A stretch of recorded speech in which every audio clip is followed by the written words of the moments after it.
السلام عليكم. أعوذ بالله من الشيطان الرجيم. بسم الله الرحمن الرحيم، والصلاة والسلام على رسول الله محمد سيد الأولين والآخرين. مدد يا رسول، مدد يا سادات أصحاب رسول، مدد يا مشايخنا دستور مولانا شيخ الله فاز داستان شيخ محمد المختار. مدد طريقتنا الصحبة والخير في الجمعية واجتنبوا الفواحش. الله عز وجل buyuruyor. Sadakallahu aleyhi.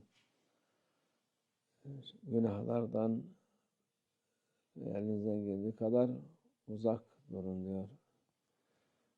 Yanına yaklaşmayın. Çünkü ben yaparım, kendimi kurtarırım dersen bulaşabilir o.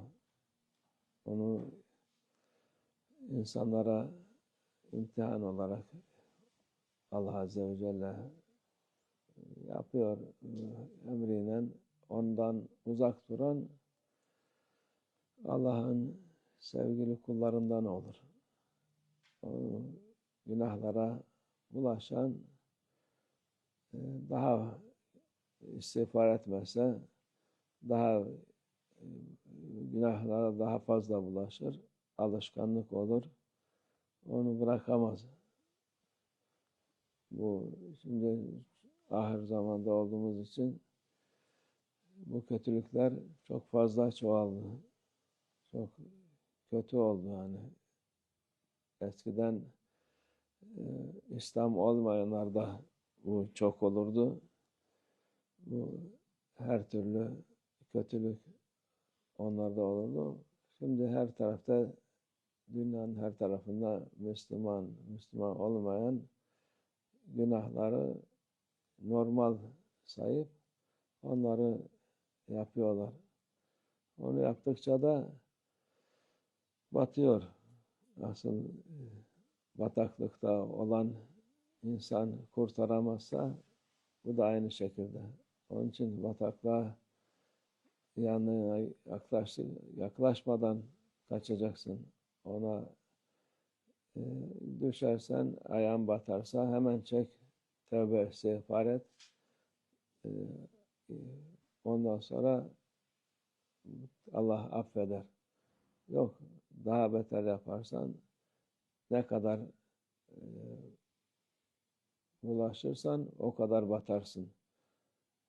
En sonunda kurtarması zor olur.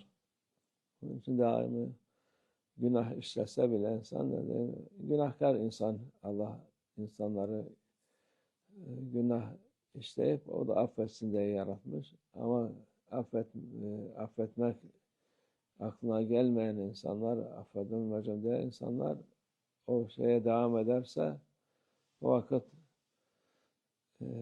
kendileri mahvolur, ahiretleri mahvolur, ilelebet kötü yerde, cehennemde kalırlar. Allah muhafaza etsin. Tövbe istiğfar bize büyük bir nimettir. Allah Azze ve Celle'nin verdiği nimetler en büyüklerinden tövbe istiğfar. İstiğfarımızı, tövbemizi ta güneş batıdan çıkana kadar tövbe kapısı açıktır. Onun merhameti daimdir. Onun için Allah bizi affetsin. Allah günahlardan muhafaza etsin. Uzak tutsun. Bizi rahmetine kavuşursun. Kur'an-ı Azimüşşan وَكِنَا السَّيِّئَاتِ وَمْتَكَ السَّيِّئَاتِ فَقَدْ رَحِمْتَهُ. Günahlardan bizi korusun. O günahlarına korunan insan Allah'ın rahmetine kavuşmuş olur. O rahmet ki günahlardan uzak tutar. Günah işlese tövbe eder. Allah affeder. Allah affedilen cümle insanlardan eylesin inşallah. Amin. Allah tevfik. El Fatiha.